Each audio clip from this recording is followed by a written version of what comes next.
"75 years ago, around 4,000 people from Britain and Ireland left their home to fight against fascism in Spanish Civil War.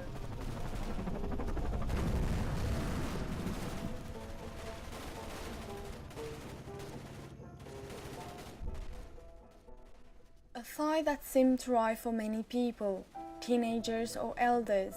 A fight that gathered the world in Spain under the name of International Brigaders.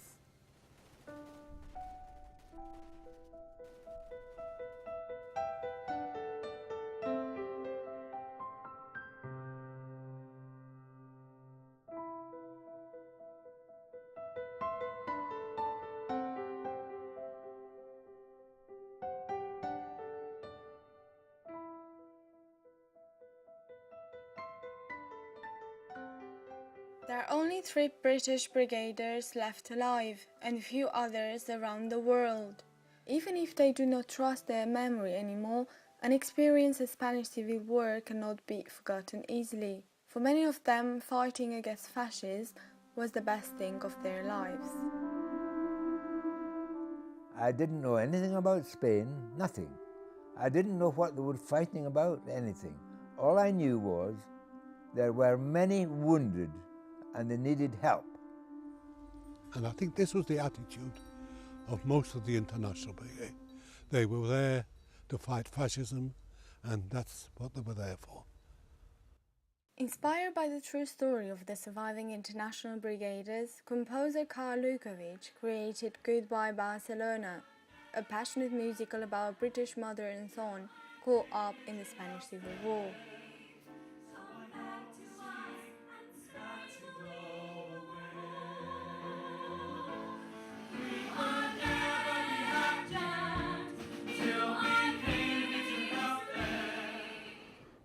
Goodbye Barcelona, at the end they leave Barcelona, they've lost. Goodbye Barcelona, but still in a way triumphant. And I'd seen this article. This was about the surviving members of the International Brigades, and it had interviews with the people remembering. We interviewed him, that's Lou Kenton, Sam Russell, and I looked at this and I thought, oh my gosh, this is amazing. These people are in the 90s, and when they were in their 20s or earlier, in their teenagers, they decided to go and make a stand against fascism. It's sad and happy at the same time. They lost the war, but in a way they won because they made a stand that will last forever in a way, their example.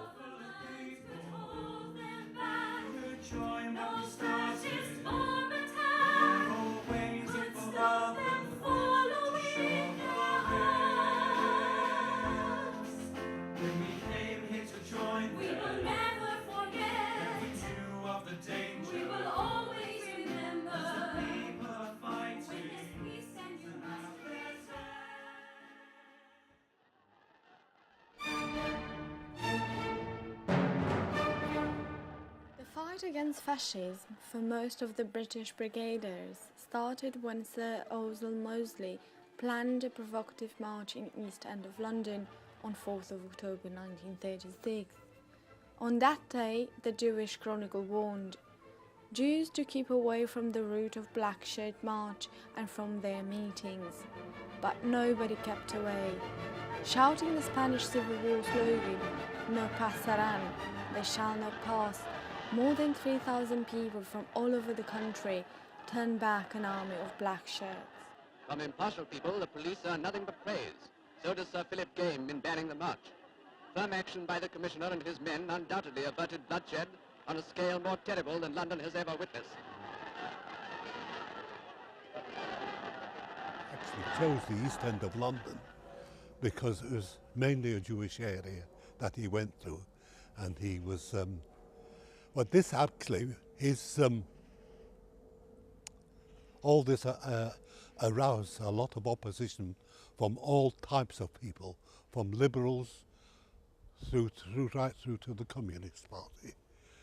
And the opposition to him was actually enormous.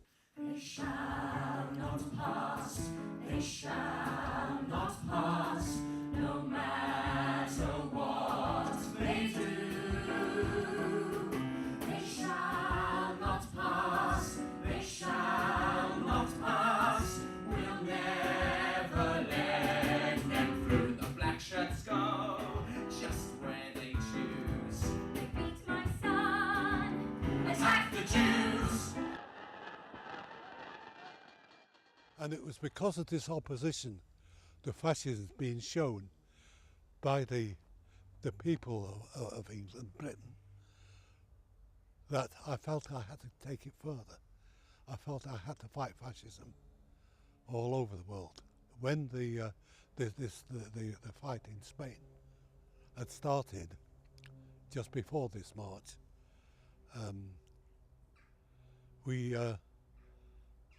the International Brigade had formed a group, and I felt this is the only way I could show my feelings and do something.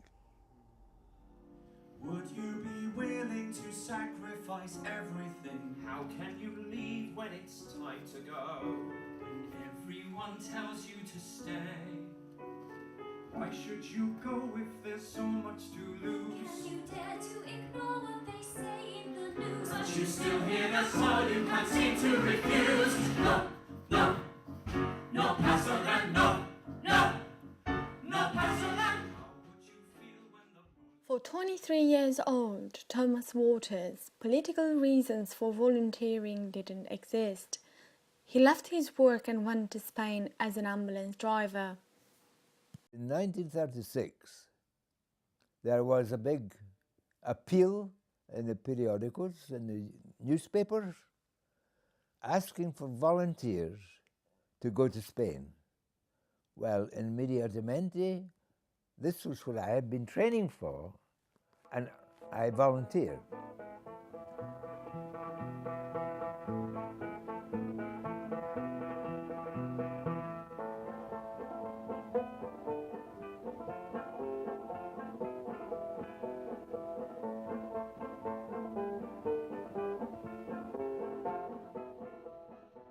So eventually, after interviews, we went off. They decided to send an ambulance unit, and we went off from Glasgow, six ambulances and one fourgon, and we had to go all the way from Glasgow to Madrid, and we had to go the long way, because the way the lines of between the two forces were made, we had to go the long way, which meant driving right down through France, Toulouse and Carcassonne, Perpignan, and into España, and Barcelona, Tarragona, Valencia, and Tontis, Madrid.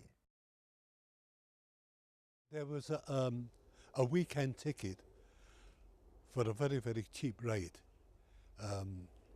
From London, by train from London to Portsmouth, and from Portsmouth by ferry to France, and by train to Paris. And in Paris, we were a small group of people gathered together to go on from there over to Spain. So from Paris, we were put on a coach to travel as far as the Pyrenees, and from the Pyrenees we were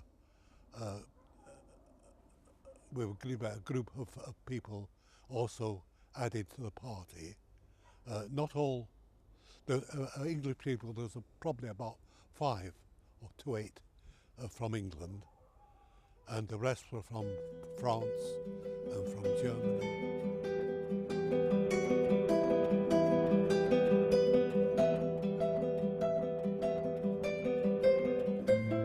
International brigaders were ordinary people with no war experience or Spanish knowledge. Their idealism was indeed tested.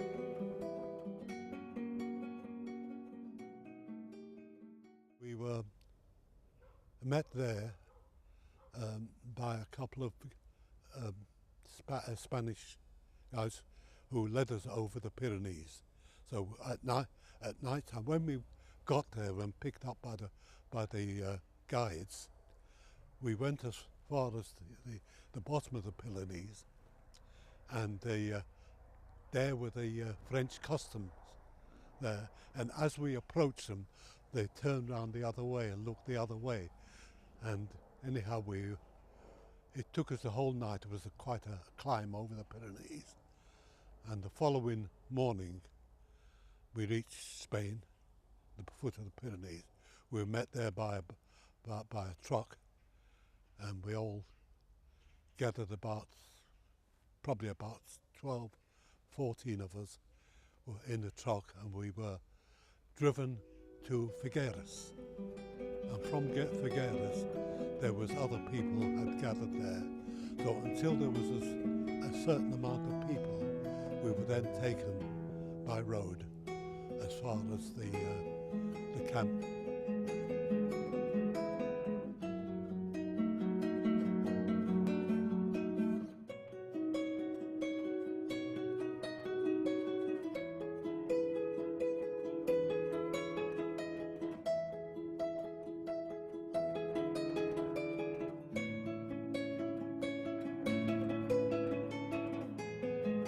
There were some in the International Brigade who had fought in the war, in the First World War.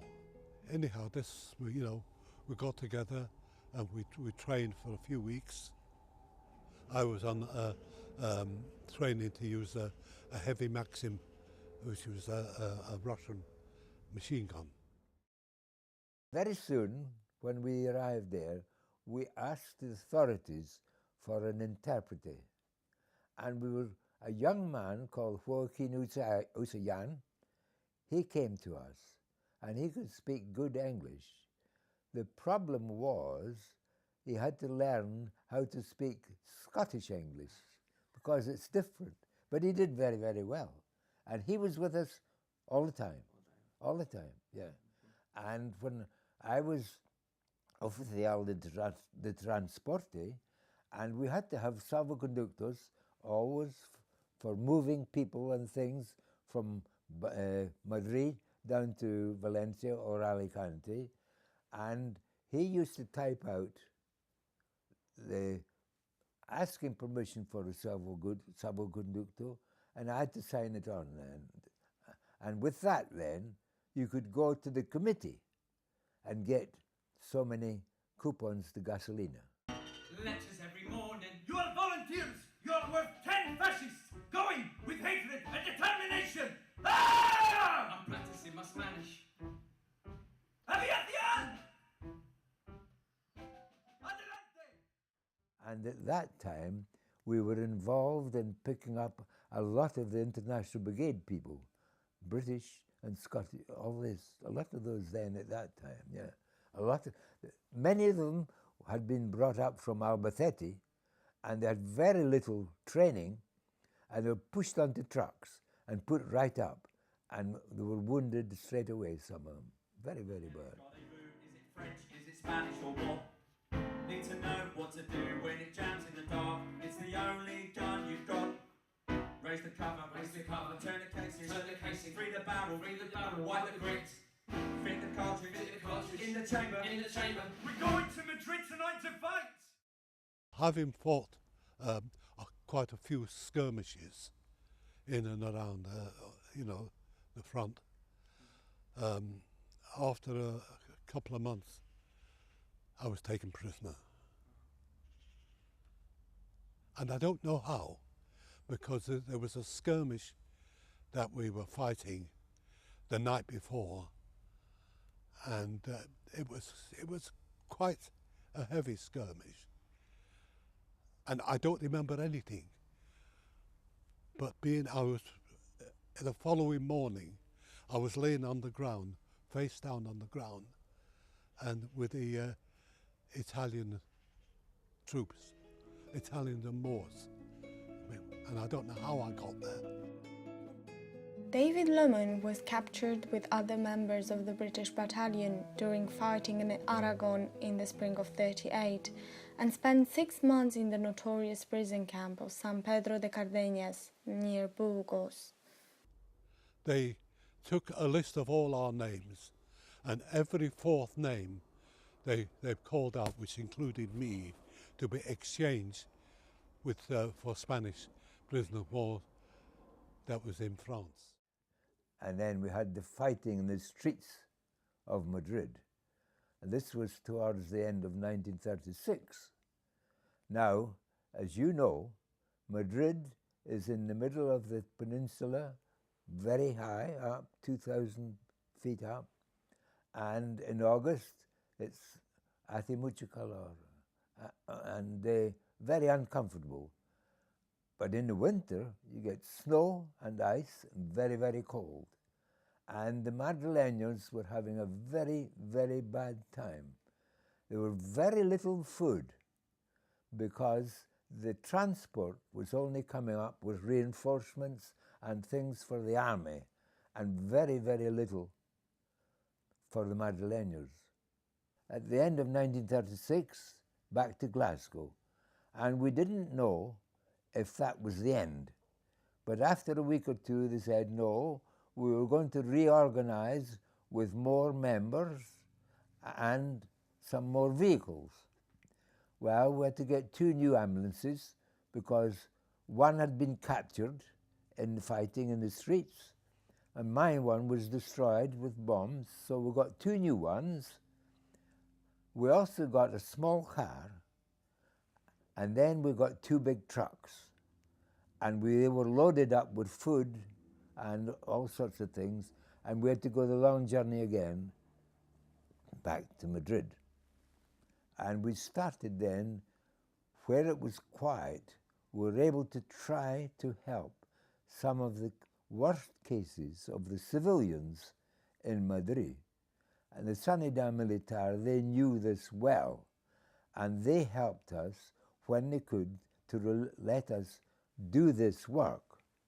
And they tried to concentrate on heavily pregnant women and see them through their pregnancy, and also women with big, small families, and gave them just basic food, some basic cheese and biscuits and some dried fish, things like that, see.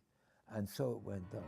So our work was spreading between the army and the civilians to a small degree.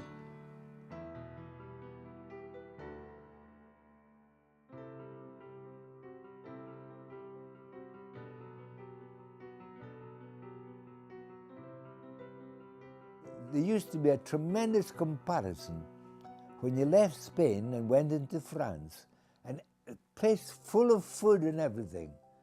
Oh, terrific. Whereas in Spain it was very difficult to get food at times. Yeah, very, very difficult.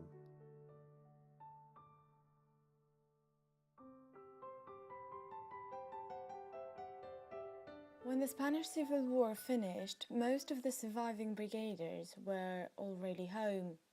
But here, their experience was not an act of bravery. They faced the government prejudices, and they had to forget all the horrors they've seen. Franco was in power for all those years, and people didn't want to churn up all those memories. There was a sort of pact of forgetting. And now people are really starting to remember. There's a lot of stuff coming out in Spain, as you know, and in this country, people don't necessarily know about these guys and the amazing bravery of these people and their sort of passionate commitment to a cause, and that's quite unusual.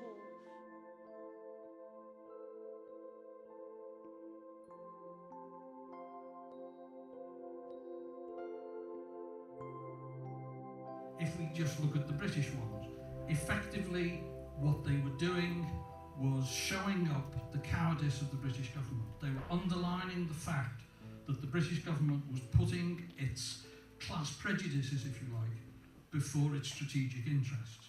We even have the case of Winston Churchill, who at the beginning of the Spanish Civil War was saying things like, I am an aristocrat. If I was Spanish, by now my family and myself would have been massacred. And by the end of the Spanish Civil War was saying, we have to support the Democratic Republic, because if we don't, what is happening in Spain will be the first step towards a fascist takeover of the world. And in fact, what took Churchill 2.5 years to realise, the international brigaders had realised in the first couple of days. And they went because they knew that if fascism was not stopped in Spain, it would very soon, the same bombers and fighters that were bombing Madrid and Barcelona and Valencia and Bilbao and Guernica, of course, would very soon be doing the same in Paris and London. And we know they were right. And for that reason alone, I mean, I think anything that we do to celebrate the astonishing courage of these men who went to fight for this with not the slightest hope of gain. And they were excoriated as communist trash. Many of them were not communists. They went in order to fight for democracy. They understood all too well the threat posed by the spread of fascist ideologies across Europe. And despite the legacy of World War I, which had tinged much of the left with a strong pacifist streak, experience gained fighting Mosley's black shirts in Aberdeen, in Manchester, in London and beyond, had led these determined anti-fascists to conclude reluctantly that there was no other way. Liverpool docker and trade unionist Jack Jones. The awful realisation that black fascism was on the march right across Europe created a strong desire to act. I'm in constant admiration of them for a start, because I'm thinking to myself, would I have done that? Would I have the courage? Because a lot of them went out to fight fascism, but because they were so badly equipped, because what happened was, as you know, there was a thing called the non-intervention policy, where the British and the French, mainly, who could have easily helped, decided they would not sell arms to Spain, so they were tacitly complicit in allowing fascism to grow. During the war there, I tried just to take a few photographs of people and places, nothing about the war, because I was writing to my elder sister always, and I didn't want her to get worried about it. And I didn't take anything about the war. Some people often said, wasn't it terrible seeing the terrible things? But I said, well, it's the onlooker who sees the horror. When something terrible happened, it was our job to get going doing something. What do you do? What's the first thing you do? Well, this is in, and the horror of it doesn't strike you. Someone's just looking at it, sees it. But one of the worst things, I suppose, I saw was in the street fighting in Madrid, and they had one of these coming down from Carabanchel, down the road that takes you round to the Puente de Toledo, and the nationalists wanted to come down here, and they had these barricades like that every so often, you see. And we had, we went up there to the last one always, and we waited there for wounded, and we were coming back again when an officer stopped us. I had the commandante with me, and he said, "You've just lost one of your ambulances." Lost it? Yes. He said, it went right past the last barricade, and the guards didn't realize it. And they only realize it when they get there, and the nationalists. And he said the worst thing is they've shot them. The main thing I learned was the value of things, a better sense of values, to appreciate what you've got when you've got it. I was seeing throughout the world. I'd already seen what the right wing could do to people. And then was all this problem with Russia. I could see that the same thing was happening to the far left or was happening to the far right, and that the people, you know, were not getting the best of either of them. The international brigaders who fought in Spain started their fight against fascism before many governments had realized its threat. Even if they couldn't defeat Franco, their lesson can have a page in history. Britain is celebrating them.